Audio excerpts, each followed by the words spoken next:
A Good Cafe on the Place Saint-Michel by Ernest Hemingway. Then there was the bad weather. It would come in one day when the fall was over.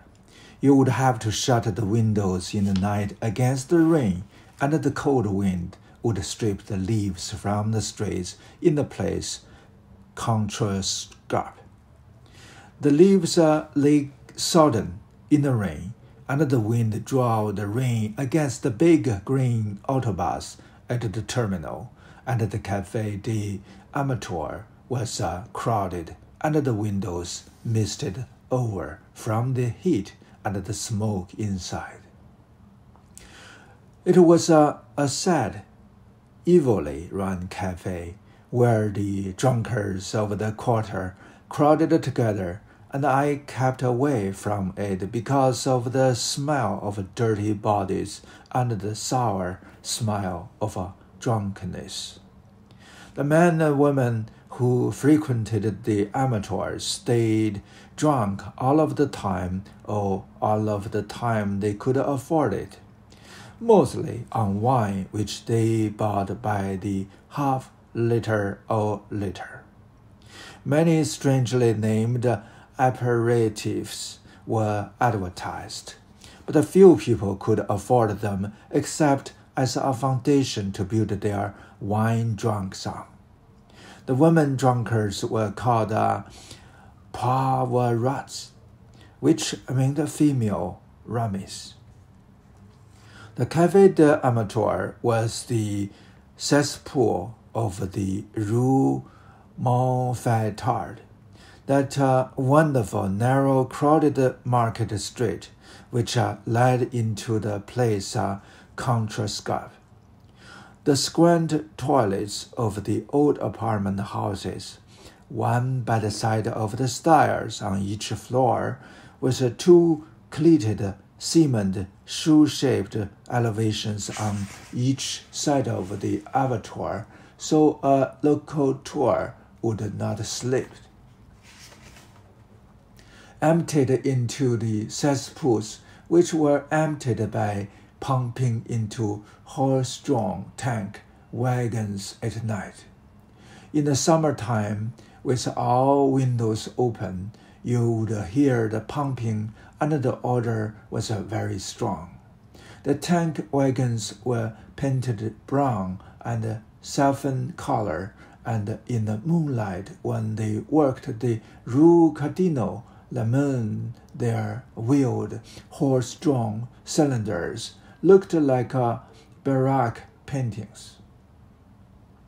No one emptied the Café des Amateurs, though, and its yellowed poster stating the terms and penalties of the law against the public drunkenness was as fly-blown and disregarded as its clients were constant and ill-smelling. All of the sadness of the city came suddenly with the first cold rains of winter, and there were no more tops to the high white houses as you walked, but only the wet blackness of the street and the closed doors of the small shops. The herb sellers, the stationery and the newspaper shops, the midwife, second class, and the hotel where Verlaine had died, where you had a room on the top floor where you worked.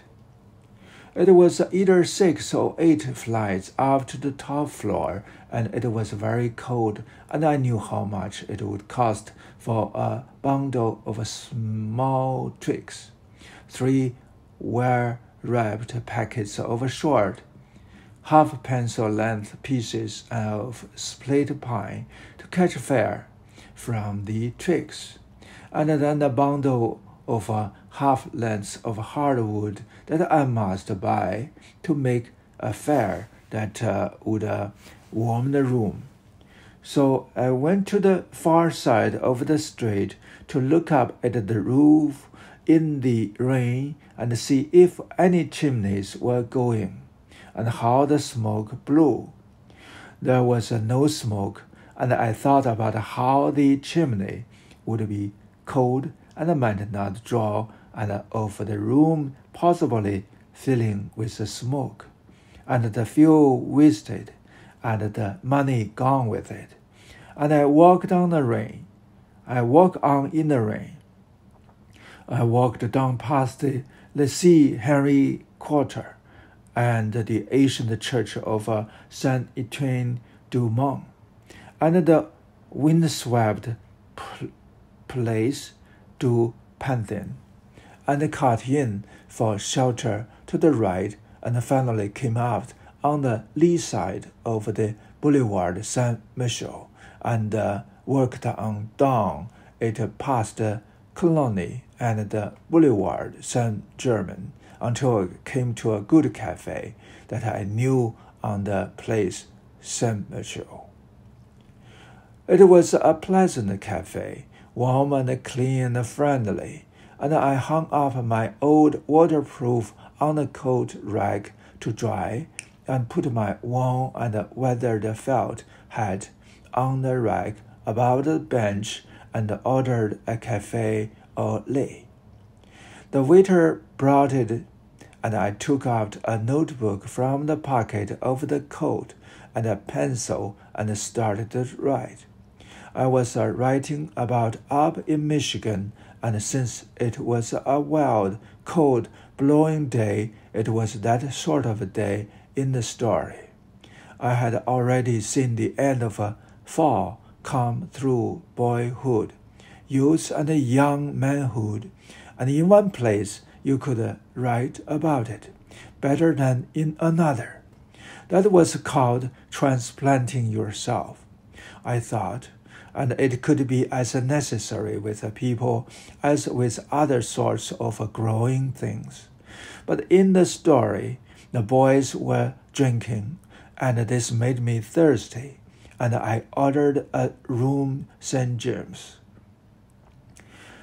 This tasted wonderful on a cold day, and I kept on writing, feeling very well and feeling the good Martinique room warm me all through my body and my spirit.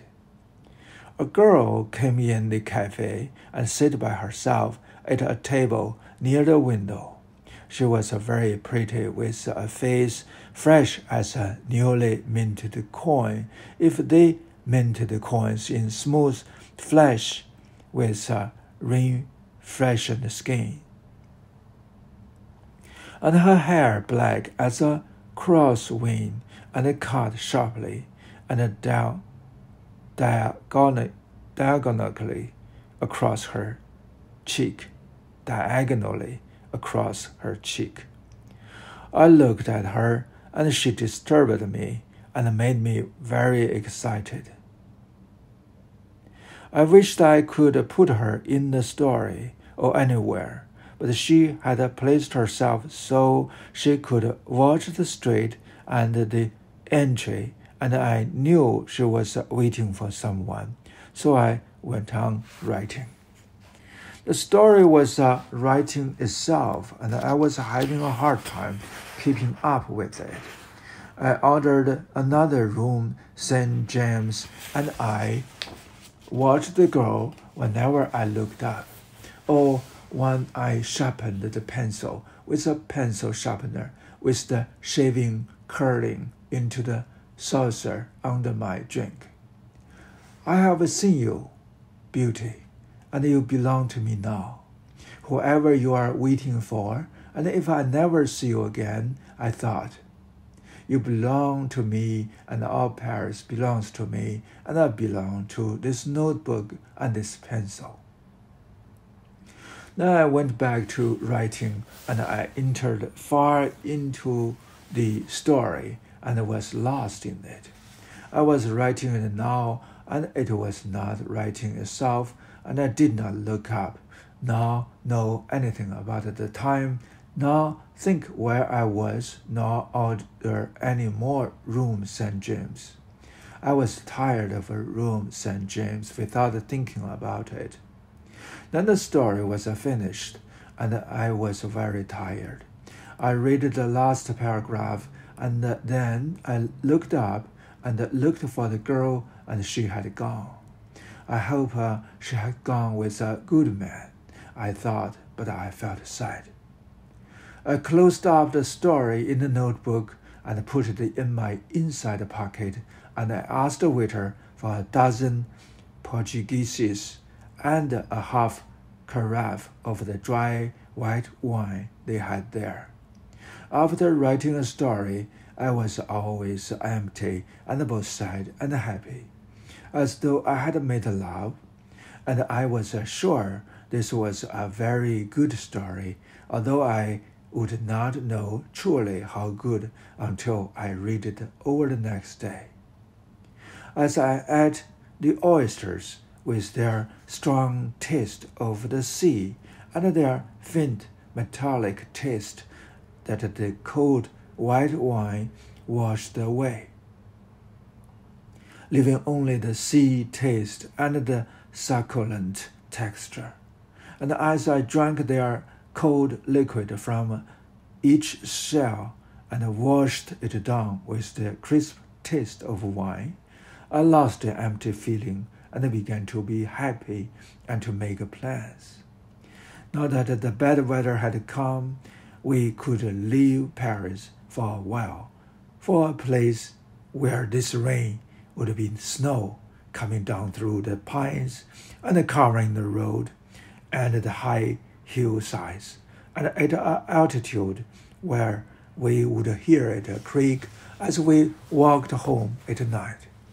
Below La Havance there was a chalet, where the pension was wonderful, and where we would be together and have our books, and at night be warm in bed together with the windows open and the stars bright. That was where we could go. I would give up the room in the hotel where I wrote, and there was only the rent of a 74-room Cardinal Lemoine, which was nominal. I had written journalism for Toronto, and the checks for that were due. I could write that anywhere under any circumstances, and we had money to make the trip. Maybe away from Paris, I could write about Paris as in Paris I could write about Michigan. I did not know it was too early for that because I did not know Paris well enough. But that was how it worked out eventually. Anyway, we would go if my wife wanted to.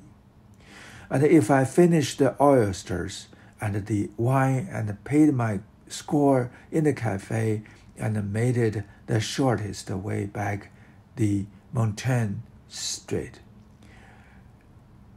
Geneva through the rain. That was now only local weather and not something that changed your life to the flight at the top of the hill. I think it would be wonderful, Teddy, my wife said. She had a lovely modeled face, and her eyes and her smile lighted up at decisions as though they were rich presents. When should we leave? Whenever you want. Oh, I want right away. Didn't you know? Maybe it will be fine and clear when we come back. It can be very fine when it is clear and cold. I'm sure it will be, she said. Won't you good to think of going to?